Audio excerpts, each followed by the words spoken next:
Selon Ibn Abbas, le prophète a dit, il n'y a pas de jour où les bonnes actions de manière générale, c'est-à-dire la prière, l'aumône, le jeûne, il n'y a pas de jour où les bonnes actions sont plus aimées d'Allah que ces jours. Il voulait dire les 10 premiers jours de Dhul Hijjah. Il dit au messager d'Allah, pas même le combat au service d'Allah.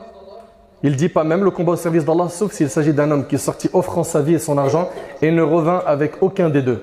Et c'est rapporté par l'imam al-Bukhari. Et Saïd ibn Jubayr, rahimahullah, un parmi nos ancêtres, lorsque les 10 jours de Dhul Hijjah entraient, il faisait énormément d'efforts dans l'adoration jusqu'à ce qu'il en ressentait quoi? La fatigue. Et certains savants, comme c'est le cas de Cheikh al-Islam, Ibn Taymiyyah, il dit que les 10 meilleurs jours de l'année sont les 10 jours de Dhul Hijjah. Pourquoi? Car dans ces 10 jours-là, il y a le jour de Arafah. Le jour de Arafah. En le jeûnant, pour celui qui n'est pas au Hajj, Allah il te pardonne 1 an de péché passé et futur. Subhanallah. Mais en ce qui concerne les meilleures nuits de l'année, elles se trouvent dans les 10 dernières nuits de Ramadan. Pourquoi? Car il y a dans ces 10 dernières nuits quoi? La nuit du destin. Mes chers frères, mes chères sœurs, Ibn Hajar rahimallah, il a dit que ces 10 jours regroupent toutes les adorations, à savoir les 5 piliers de l'islam.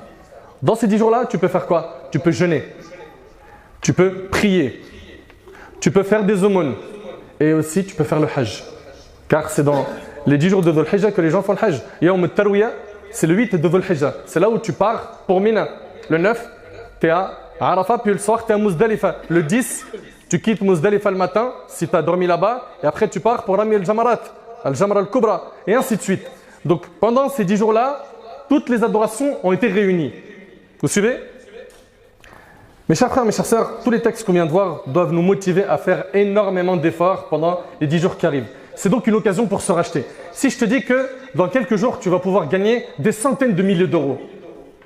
Si je te dis que la semaine prochaine, tu vas pouvoir gagner des centaines de milliers d'euros. Comment sera ta motivation? Si tu entends que dans quelques jours, tu peux gagner des centaines de milliers d'euros, tu vas retrousser tes manches. Tu vas essayer de faire tes calculs pour ne pas perdre 1 euro et de gagner un maximum. Là, il ne s'agit pas de centaines de milliers d'euros, il s'agit du paradis d'Allah tabarak wa ta'ala. Avant de rentrer dans ces 10 jours, il faut un repentir sincère. Repens-toi de tes péchés. Regarde-toi dans la glace. Regarde tous les péchés que tu fais en secret, en public. Regarde qui tu fréquentes. Regarde à quoi tu penses. Regarde qu'est-ce qui occupe ton esprit. Regarde un petit peu ton mode de vie. Regarde dans quelle direction tu vas. Est-ce que là, pour l'instant, tu as pris le chemin du paradis ou le chemin de l'égarement qui mène à l'enfer? Pose-toi des bonnes questions. Et sache que si tu veux profiter des 10 jours qui vont arriver, il faut impérativement un repentir sincère. Que tu regrettes tes péchés, que tu t'en détaches, que tu sois déterminé à ne plus les refaire, que tu multiplies les demandes de pardon à l'istighfar.